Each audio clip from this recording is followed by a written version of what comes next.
హైడ్రా పనితీరును, అధికారుల నియామకాలను పూర్తిగా సమర్థించారు. ఏ అధికారిని ఏ బాధ్యతలో నియమించారనేది ప్రభుత్వ విచక్షణాధికారమని స్పష్టం చేశారు. హైడ్రా ఏర్పాటైనప్పటి నుంచి చెరువులు, నాలాలు, ప్రభుత్వ భూముల అక్రమాలపై కఠిన చర్యలు తీసుకుంటూ ఎన్నో మంచి పనులు చేసిందని సీఎం పేర్కొన్నారు. ప్రజా ప్రయోజనాల దృష్ట్యా హైడ్రా తన బాధ్యతలను సమర్థవంతంగా నిర్వహిస్తోందని అన్నారు.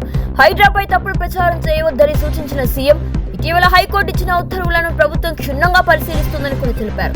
న్యాయస్థానం సూచనలకు అనుగుణంగా అవసరమైన చర్యలు తీసుకుంటామని వెల్లడించారు. హైడ్రా వ్యవహారంపై కొనసాగుతున్న చర్చల నేపథ్యంలో సీఎం చేసిన ఈ వ్యాఖ్యలు తెలంగాణ రాజకీయాల్లో ప్రాధాన్యతను సంతరించుకున్నాయి.